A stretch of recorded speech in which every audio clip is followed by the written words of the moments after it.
Good morning, everyone, and welcome to Gates of Trust. We are going to be continuing today learning the book by Rabbeinu Bachya Ibn Pekuda. As we mentioned in the past, it's a book that was written by this great tzaddik in the 11th century, and it was originally written in Arabic, but has been translated. And in fact, this new book that we're learning, you can get a copy of it by going to Kahus. And there's some of you I know that have this book. You can give me a thumbs up if you have the book. If you don't, I would definitely say you should buy it, because a half-hour class online, it just doesn't do justice. This is a book that you'll want to learn every single morning. Take it from me. So, good morning, everyone. How are you? Give me a thumbs up if you are great. Good morning, Inez. Good morning, Francesca. Hey, why don't you write down in the comments where you're tuning in from? Good morning, Lauren. Okay, good. I see a lot of upbeat, positive people this morning. And yep, that's what this book does to us. This Sefer does to us. It makes us upbeat and positive. Good morning, Claire. Welcome. Good morning, Arlene. Great to see all of you. Okay, so we're going to start off, of course, with giving tzedakah. So grab your coin, and we start off our mornings every morning, except for Shabbat. We give tzedakah always to say thank you to Hashem, and we help others. Gedol tzedakah shemekareves es hageulah. And then we will always start off with saying Tehillim. That's the way we start our day. So please put down anyone that you know that needs a little extra Tehillim this morning. Could be for Refuah Shalema, could be someone who needs success in their job, and we need someone who's traveling on a trip. Whatever we need to say Tehillim for your children, repeat after me. And we're going to say for Yaakov Moshe ben Necha, Yehudis bas Sarah, Yitzchak Moshe ben Rachel Reza, Tzipora Hinda bas Rachel Miriam, Sarah bas Chana, Moshe Rachmiel ben Miriam Mushka. I want to say that little boy, Moshe Rachmiel ben Miriam Mushka, that we've been praying for, is out of the hospital and he's on the road to recovery. Tinuk ben Shifra Rezel, we need a special Refuah Shalema. Tzipora Hinda bas Rachel Miriam, Chana Devora bas Golda Basya, and Menucha bas Emmanuel. Okay. So we're all good, ready to start our class. Okay, so we usually like to just gauge the temperature and the moods of everyone here. If you want to give me an emoji of how you're feeling today, and I hope it's going to be a positive one, feel free to do that. Or if you want to put down in your comments how you're feeling today. Inez says you're in the UK. Okay. Francesca's in Milano. Barb is here. Good morning, Arlene from Richmond Hill. Lauren from Thornhill. We have Rachel Bat Yitzchak and Kayla Bat Zalman. Refuah Shlema to them. We have Leah up here. Nicole, good morning, here in Canada. Okay, beautiful. So we'll get started. Last week, we learned in this beautiful book. Oh, by the way, Claire, I forgot to tag your mother-in-law this morning. So if you can tag her, yikes, I don't know how to do that while I'm middle of the class. If you can tag her, that would be great, because she wants to join us. Okay, so we spoke about what are the benefits in trusting Hashem. We said tranquility. Okay. We said it avoids misguided trust. And last week we started talking about independence. How crucial is independence for you in your life? Okay, just give me that thumbs up. How incredible or how significant is independence for you? Right? Some people don't care. Some people are happy to sit at home and rely on someone else, wait for the government check to come in the mail, trusting in their father, trusting in their uncle, putting their trust in someone else, and that's that. Or are you the person, okay, I see Nikki says this is important. Are you the person that feels like you want independence? You don't want to trust a human being. You want to get off that desperate, just reliance on another person. And your reliance on that other person is so intense that wherever they go, you're always flattering them. And you always have to compliment them. And you always have to look like them. And you always have to act like them. And you always have to please them. This constant feeling of pleasing another human being. And it comes to this space where you are ad nauseum, just complimenting them. You're just always struggling to be enough for that person. Arlene says, very much, you haven't driven 50 months, and I just took the car out yesterday, and you felt what, Arlene? You felt independent. Yes, it felt amazing. So many of you are saying that you like this feeling of independence. It's a normal human need to be independent and not reliant. If you agree with me, let me know. Because reliance takes away our independence. And Ibn Pekuda, the author of this book, says that when one of the Torah benefits of Habitachon, of trust, is that when you trust in Hashem, you don't have to serve any other entity. You won't need to place hope in man or expect anything from other people. Good morning, Elise. Imagine, as a result of self-reliance, you will avoid many behaviors that detract from serving Hashem. Because there are people that say, I can't daven this morning. I gotta call this one and call that one. I rely on them. I need them. I gotta run to work because if I'm late and I pray or I put on my tefillin, I'm gonna be late and that person's gonna fire me. Why are you so reliant on another person? Or there are people that work in companies where they're the only Shomer Shabbat person. And they say to themselves, oh my gosh, I really need to keep Shabbat. But if I keep Shabbat, I'm going to lose my job. And that's the end of my living. But Shaar Habitachon teaches us, woman, your parnasa is not coming from your boss. Your income is not coming from your boss. Your income is coming from Hashem. And if you have to break your Shabbat or other traditions that are important to you, let's take, for example, you're going to a company's barbecue. Okay? And many of you will have this summer. Your boss makes a barbecue for everyone there, and you're invited up to the cottage, and they're serving, of course, treif meat, okay? And most of the food isn't kosher. Now you think to yourself, wait,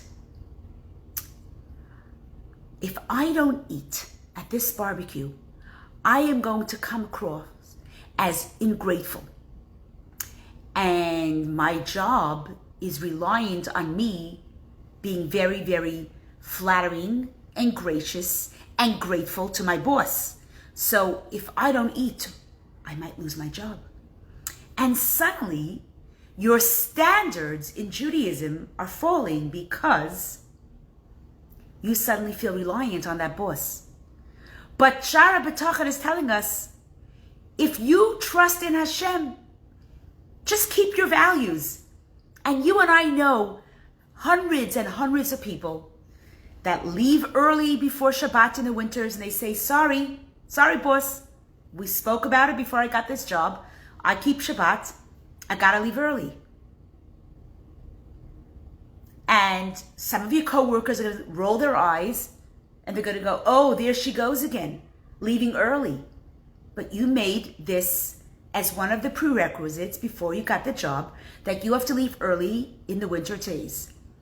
If you're scared of your boss, then you're putting, listen to this, you're putting your trust in your boss, and then Hashem's trust moves behind scenes. But if you put your trust in Hashem and you go, I have this job because this job is meant for me. And I trust that I will keep this job, even if I have to keep Shabbat. And even if I have to keep kosher. And so you say to your boss or the CEO, whoever's on top of you, I've got to go early. It is my Shabbat. Or I can't come in tomorrow because it is Sukkot. And the boss says, really? Sukkot? I never heard that holiday. And you go, whoa, it's one of the big ones. It's one of the Shalosh Regalim. And if your boss says to you, well, if you take off Sukkot, you can't have this job. And you say to yourself, well, this is my religion. I put my trust in God. And guess what? Very, very possibly, if they let you go, there will be a better job for you down the road. Guaranteed. Because where does your parnasa come from? Where does your income come from? Please put it down here. Where does your income come from? Okay, Nikki says, I told the potential job offer after my placement, I can work on Saturday. Great. Either they'll respect you or you won't get the job, and that's meant to be. You put your trust in Hashem. I told you a few weeks ago the story of Rose, the girl that was supposed to work in the sweater factory in the East Side in the early 1900s.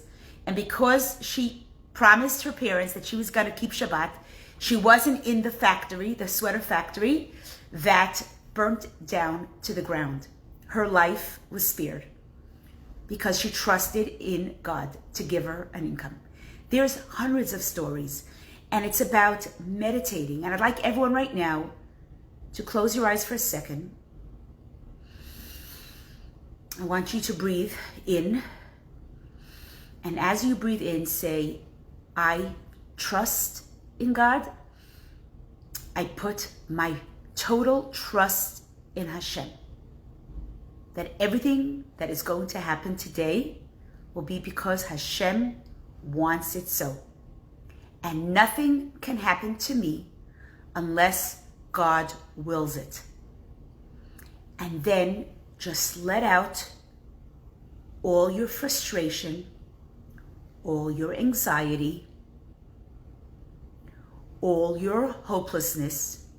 Just let it out. As you breathe out, as you exhale, let out your anxiety. Let out your helplessness. Let out your frustration. Breathe in hope, trust, joy, tranquility, and independence. And now open your eyes. And the rest of your day, when you're feeling any of this anxiety enter into your heart or into your brain, just breathe it in and out. Exhale. Once you exhale helplessness, exhale despair, exhale desperation, exhale flattery, just get rid of it. Because you're putting your trust in God. And that is the basis of Judaism. Ani ma'amin. I believe, and ani, I have bitachon, trust. Use that word, bitachon. So we get rid of the helplessness, and I'll just give you a funny story of this guy Moshe. He owed his neighbor $10,000. He had no idea how he was going to get the money. And every night when his wife was trying to sleep, he was walking back and forth, pacing up and down the dining room, the kitchen, till his wife went crazy. She said, Moshe, what are you doing? He says, what can I do? I owe my friend David, the guy next door, I owe him $20,000. What am I going to do? The wife goes, what's with your trust? What's with your trust? Don't you trust in God? He says, I don't have that trust. The wife opens the window. She screams out, David! David! David opens the window. And he goes, what are you calling me in the middle of the night? She says, listen, you know the $20,000 that Moshe owns you? He says, yes. She goes, He's not getting it for you.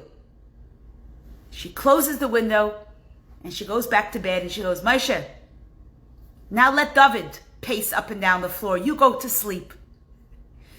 It's a joke. But in life, if we could let go and let God, let Hashem give you opportunities to trust in Him and watch how you will allow good news and good fortune to come your way. There was a man who cries out to God and he goes, God, how come I can never ever win the lottery? What is with me? I trust in you. I trust in you. You never ever let me win the lottery. So God says, the next lottery will be yours. Comes along a huge, huge windfall. And Chaim says to God, God, the Shimon in the next town, he won the lottery. I did not win the lottery. You promised me I win the lottery. God said, did you buy a ticket? You know, trusting in God is what we spoke about last week. It's hishtadlus. You have to put out the vessel.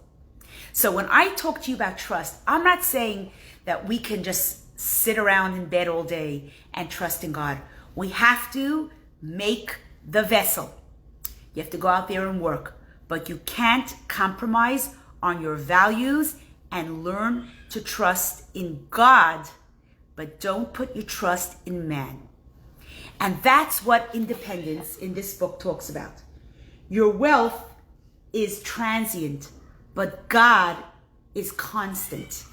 So if you are flattering your boss and you are constantly feeling the need to overwork because you made this commitment to your job and you have to work late on Friday and you have to take off Shabbat and you can't be with your family because you have to be with your business, that means you're putting, what we spoke about last week, you're putting your head into your galoshin. Remember I told you the story about the fellow that produced galoshin, those rain boots? And once when he came to visit his Rebbe said, I'm watching you a whole Shabbat. You haven't been able to daven. You haven't been able to relax. You haven't been able to enjoy the farbrengens. Your head a whole day is in the galoshin. I've seen people with their feet in their galoshin. I've never seen their head into galoshin. What was the Rebbe's message? Don't fret and worry and daige and get overwhelmed with your job. Make the vessel. But don't be overly concerned and consumed and worried day and night that you don't have a marriage anymore, you don't have a family life anymore, you're busy a whole day worrying about your job, you're sitting on your phone a whole day looking at your stocks, you're obsessed. That means that you are putting your trust in others and not in Hashem. And that takes away your, which we're coming to the next point, your peace of mind and serenity. How many of you are looking for peace of mind and serenity in your life? I need to see some thumbs up. Who would love a life of peace of mind and serenity? Anybody? Is it just me? Because that's the number one thing that I look for in my life, is to have peace of mind and serenity so I could spend time with my children, my grandchildren, my husband, my friends. I'm not waiting and sweating and consumed with my parnasa, even with my health. I go in for a mammogram. I don't come home freaking out and overwhelmed that there's going to be negative results. I left the mammogram place with results that Hashem is watching me.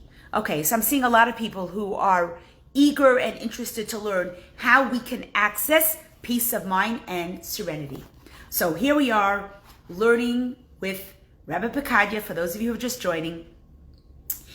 And he tells us here, among the Torah benefits of Habitachon, among the benefits of having trust is a person who trusts in God, his trust will bring him to turn his heart away from a preoccupation with worldly matters and instead dedicate himself to matters of divine service. What is divine service? your family, your children, your community, others, helping others. Why? Because you know that when you trust in Hashem, you're removing your financial worries. You're not trusting only in others. You're trusting in Hashem. And today, I'm going to introduce you to a very interesting dimension that he brings into this book. Has anybody ever heard of a job description as someone who is an alchemist? Alchemist. Have you ever heard of someone who's an alchemist? And actually, I don't think it's something that is pretty much popular today. If it is, let me know. Okay, what's an alchemist? Anybody know? If you know, put it into the comments. An alchemist. Okay. Hi, good morning, Arlene and Esther. Good morning, Denise. Good morning, Faye. What's an alchemist? Anybody ever heard of an alchemist? Okay, so I will tell you what an alchemist is. An alchemist is a person who knows how to transform silver to gold, copper and iron into silver, through his talents and efforts. Such a person, if it were possible, would have little worry regarding his livelihood. So, exactly, Arlene, someone who mixes chemicals. And an alchemist really should be the luckiest person in the world, because he can take any chemical and he can transform it into something that is very, very rich and expensive. So the Shaar Habitachon tells us like this. A person who has bitachon can be compared to someone whose livelihood is secure. Why? Because he knows how to transform cheap materials into gold and silver, and therefore has little to worry about. In fact, the author, which is Rabbi Pekuda, will now establish a person who has bitachon is superior to an alchemist. Okay, so Arlene says, Helga says, there's a famous street in Prague that used to be the Alchemist Street in the Middle Ages. Exactly. It was called the Gold Street. Helga, isn't this brilliant? So Ibn Pekadia says that someone who has bitachon can be compared to someone who's an alchemist. Why? Because he can turn anything into something that is more expensive, something that's more valuable. And they will always have the opportunity to do that because they can take any chemical, any mineral, and make it more valuable. Okay, Laura, we are up to page 14. Okay, so he says like this. Yes, you would think that someone who has bitachon has the good luck or the fortune of someone who has this gift of being an alchemist. But Helga, he will tell us that actually someone who's bitachon is more fortunate than an alchemist. And he's going to give us 10 reasons why we are more fortunate than an alchemist. And he starts off like this. He says, an alchemist needs specific materials for his work and cannot complete it without them. These tools are not accessible at all times, at all places. So what does that mean? It means, yes, he can turn lead or silver or copper into gold, but what if he doesn't have those minerals? Whereas a person who trusts in God has his sustenance guaranteed from any means available. As it says in Deuteronomy, in Devarim, it says regarding the manna. Now, how many of you remember that the Jews were in the desert and they had no food? They ran out of their matzah. You remember that? Okay, remember the story we learn about? So the Jews were in the desert and crying to Moses, and Moses, oh my God, what are we going to do? We do not have any food. Did Moses have to run and get more flour and water? No. He told the Jews, have faith in God, and the next morning, down came the manna. Now, you're going to say to me, Goldie, great. That's if you're living in the desert, and if you're living with Moses. Of course you're going to have the manna. But Shaar Habitachon, this book that we're teaching us, tells us that we can have this accessibility to the manna by having trust. Okay, I'm going to give you an example because we're living in 2021, and those of you who are listening are saying, Goldie, be real. So I'm still here in Pittsburgh, and my daughter is running the camp, kinder camp, an amazing camp, and she's doing a brilliant job. In comes the public health, and if you're running a school or any day camp or educational system, you will know that anytime an inspector comes in, we get stressed, we get anxious, we freeze, because they have the ability to make or break your business. Okay, anybody have that? They have inspectors coming in to check their business. Maybe it's a catering business, a restaurant, a nursing home. You know, if you've done everything good, then just relax. Breathe in bitachon. Breathe out anxiety. Hashem's got your back. Hashem's got your back. And if you did everything good, don't stress for 4 hours while they're walking around and rummaging the place. Put your bitachon in Hashem, and that's where your help will come from. Do you get my example?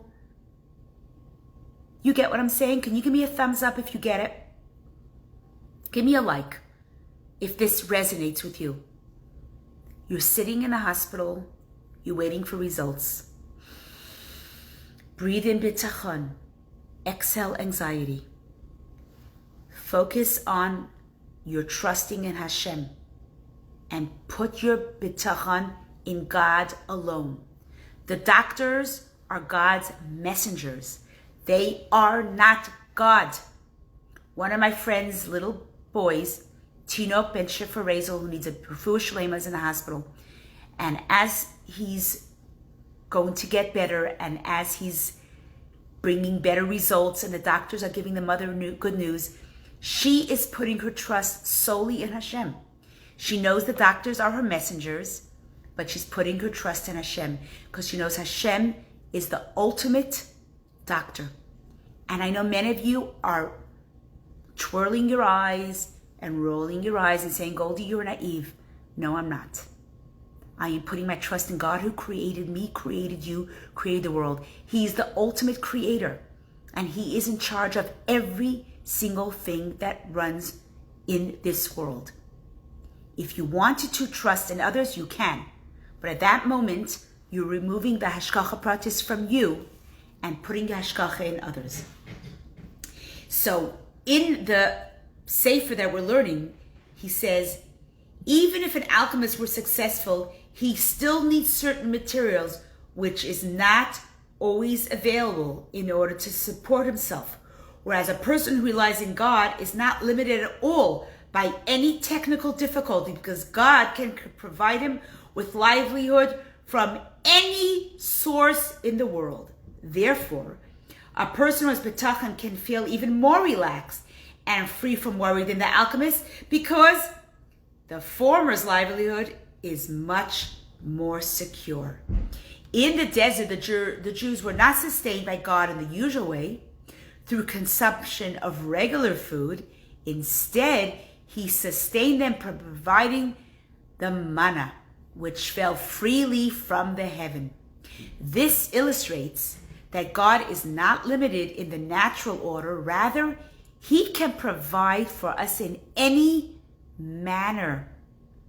Right? The manna was not unnatural. It wasn't like suddenly lots of Amazon boxes arrived at your door. God is even better than the UPS. He has ways of delivering to us what we need. And Even there's the story that maybe we'll talk about next week. There was a story of Elijah and the widow, and he was hidden because he had to hide from the king at that time. And Elijah cries out and says, God, how am I going to sustain myself? And suddenly a raven appeared with food in its beak and dropped it off where Elijah was hiding. And Elijah puts the story in the Tanakh, which is part of the written Torah. And these are stories that illustrate to us that we have a way, when we put trust, we will find that Hashem gives us our needs. I'm going to conclude with a story. It's a funny story. It's a little joke. It's a story about a ship that had many, many passengers. And suddenly the ship, unfortunately, was shipwrecked. And these people found themselves on an island. And they were slowly running out of food. And the passengers were devastated. Their cell phones ran out because there was no way to recharge. Their food was suddenly beginning to dwindle, and they were petrified they were going to have no food. And everybody was thinking of what to do. They were making fires. There was one fellow that had with him a siddur, and he was sitting on the side and just davening. And the people came over to him and said, Shmerel, what is with you? Don't you know we are going to die of starvation if no one comes? And Shmerel goes, I'm davening, I'm doing my thing, I'm trusting. So he said, what does trust have to do with this? He says, before I took this cruise with all you guys on this boat, on this yacht, I gave a huge donation to the UJA. Believe me, they're going to find me. When you put your trust in tzedakah, you put your trust in Hashem, you know that Hashem's got your back. And with one little story as we conclude, there was a fellow who owned a little canoe. And as he was driving, flowing, coming back from his fishing expedition, he notices there's a crack in the bottom of the canoe. And he makes a mental block that tomorrow morning he's going to wake up really early before anybody comes out with the right tool materials. He's going to fix that crack. Because one little crack in your canoe, God forbid, a person could drown. He wakes up the next morning bright and early, and when he gets to the boat, he notices his canoe is gone. And he knows he docked it right there. He looks around at all the other canoes and all the other boats. Everything's there, but his is gone. He sees a fellow standing nearby. He goes to the fellow, oh my gosh, where's my canoe? The guy says, oh, your grandsons woke up really early. They wanted to get a head start on their fishing. And the man puts his hands over his face and lets out a shriek. And he starts to scream, God, my two grandsons, they're probably dead by now. They never take their life jackets. And now they took the canoe with that crack. And as the man next to him, who's a friend of his, he sees him screaming, he goes, wait. He says, Jack, don't worry. Why shouldn't I worry? My two grandsons are out in the water. They're probably drowning by now. He says, why? The crack? He says, yes, I'm here to fix the crack. He goes, this morning as I was just walking around, I noticed that water was filling up in your canoe. So I emptied it out. I noticed the crack, and I just fixed up the crack, and it's done. It's good. He says, you fixed up my crack? You saved my grandchildren's lives. He goes, it was just a little nothing. I mean, I just took some of the material that I use for fixing boats, and it took 2 seconds. He goes, I know, but your 2 seconds saved my grandson's lives.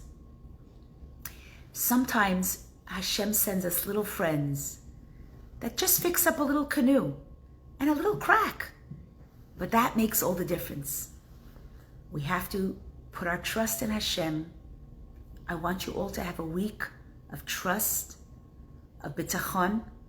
I want you to learn to inhale, Habitachon, exhale anxiety, exhale dependence, Exhale codependency. Exhale dependence on others. And put your trust in Hashem. Make your keli, make your vessel, do your ishtadlus, but enjoy a week of peace of mind and serenity. Have a great week.